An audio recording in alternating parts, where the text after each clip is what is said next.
Oh, Hamza Khiyya. Abdeen baana. Namzee moodiitara bar nama biroo nama lama qaba. Ani warroota sana jalaatiin ilaalu jira. Komantii tantee ammaan dhumarratti ilaallu jira ta'a.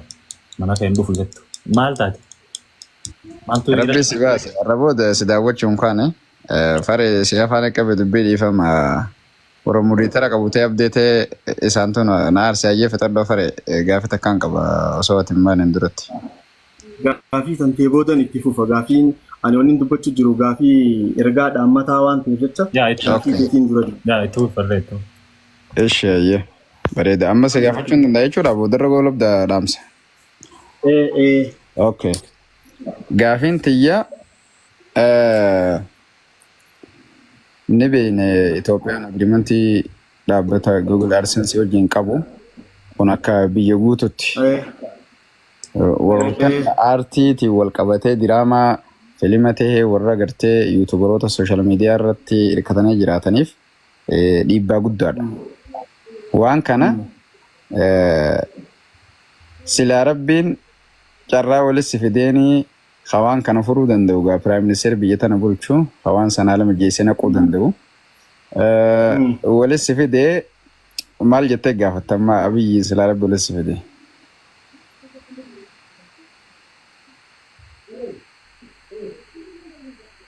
Gaafi bareedaa na gaafatte.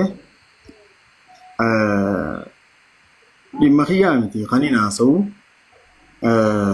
Yoo Piraayim Ministeeriin rabbi waliin na fidee dhimma kiyyaa ani ilma namatti haajaan qabu jee dubbadheetiin ture.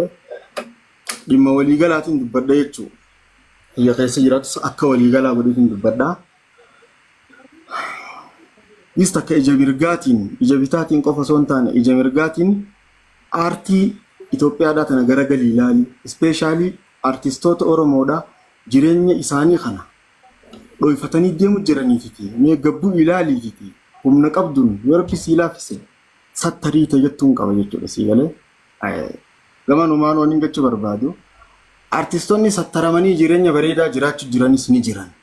Sun akka itti ta'e qaba. Akka itti ta'e qaba jechuudha. Annamni mataan irraa muru hin jiru. Abbadachii gurguratee abbadachii 4-5 fudhatee gurgurachuu jiru.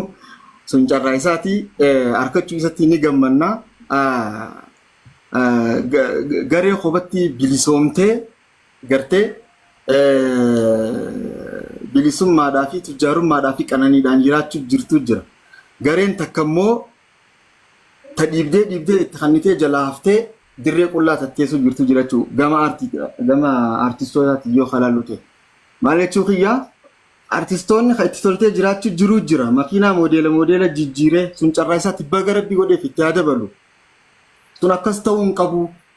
Ta'ullee aartistoota kana yoo waan kannituuf dhabde mootummaadhaan waan hin jiru sigalee yoo carraa argate yoo waan kannituuf dhabde akka dalagatanii jiraachuu dandayan gartee hordoftoonni keenya as keessaa gara galii namni Itoophiyaa keessa nu laalu galii hin qabu monetization irra hin jirtu biitiitiin beeksisni asirra deemaa hin jiru dhaabbata Google AdSense wajjin haasayitii diil godhiitiiti aartistoota kana gargaaree haa if gargaarame if gargaaruu bira dabarree biyyaafillee faayidaa godhuu dandeenya jechuudha.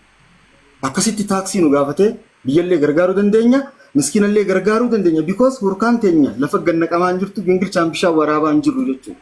Kana yoo waan nu kannullee dhabe haala monetization biyya kana keessa akka TikTok galii as keessatti qabaachuu danda'u godhuudhaa fi akka YouTube'ni biyya kana keessatti galii argachuu danda'u Google AdSense wajjin diil godhee warra YouTube'aati wajjin dubbatee carraan yoo argame godhuu ni danda'a. Mootummaa biyya tokkooti wajjin haasee waan kana furuu danda'a. Ulaagaa isaan gaafatan guutee furuu danda'a.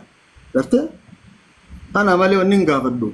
Waan argadde mana naabiti, makiinaa naabiti, jireenya kiyya fooyyeessi. Maarree naa godhi jee wanni dhuunfatti gaafadhu takka hin jirtu jechuudha. Akkas. Faree hedduu galatoome silaa namni waan dhuunfaa isaa waan ittiin jiraatu waan mana makiinaa dachii waan dila gaafachuu danda'a maallaqa gaafachuu danda'a namni ati immoo akka aartistoota waliigalaa yaaddee san biraa dabartee aartistoota bira dabartee yuutuubaroota xixiqqaa hunda waan furmaata ta'u yaaduun keetu waan bareedaadha. Kanarraa haaf immoo warroottan garigariin mataa keessa aartistoota gadaddaanii jiran shari'aa islaamaatiin wal qabsiisanii isaaniif hin dhaamsa dabarsuu barbaada.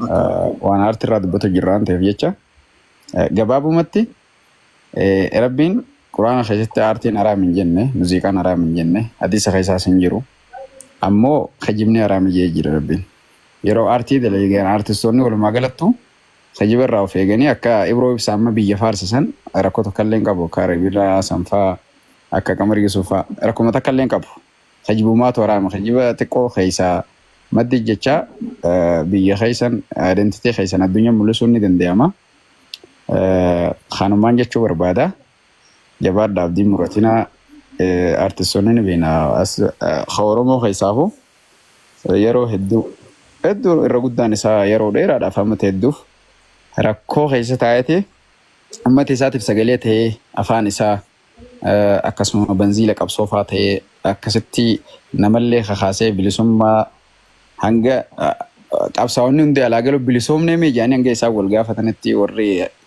oofee siin ga'ee warra artistoota kana qooda keessaa qabanii garuu keessatti gaawwanni fayyadaman hedduudha hin argamtu saniifuu gaamee rabbi haa tolchu isin jabaadha wanni ganaadha addunyaani jabaadhaan isin hin jaa warri jiraatee isaa jiraatu kan jiraatinis fuula dura abdii rabbiirraa qaba hundaafuu abdii murinaa jabaadhaan isin hin jaa galatooma.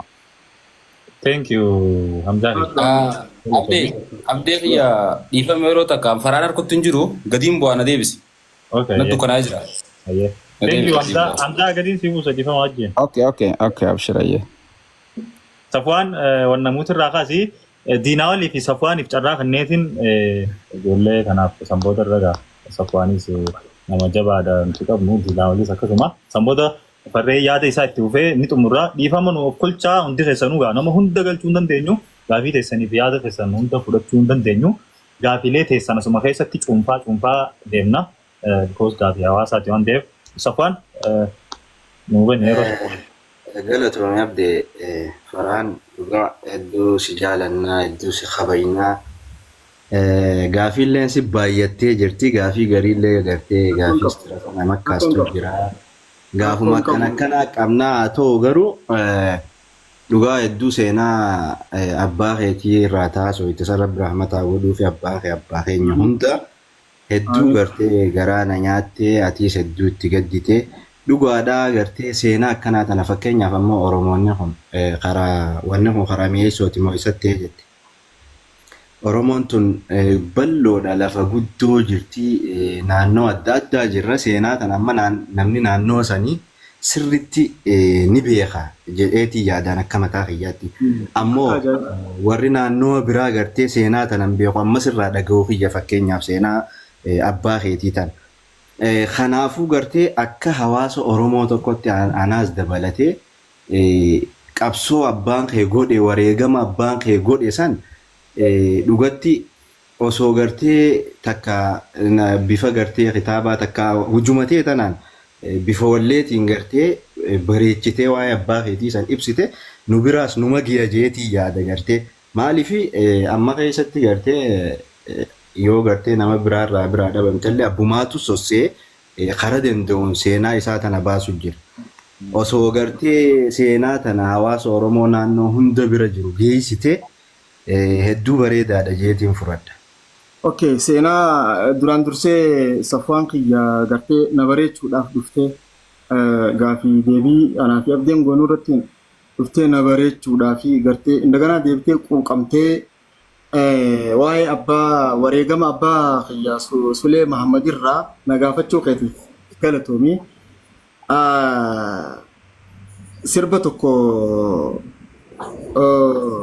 abbaa kooyaa Sulee goota ija diimaa haji'u baaseetiin jira YouTube kiyya jala jira mi'eessoo biyyatoo jaamata dureen isaadha mi'eessoo wal qabattii achitti wareegame waan ta'eef gartee wal dhabdee lola daangaadha Somaalee Isaatii fi Oromoo jidduu gaggeeffamtee bara 83tti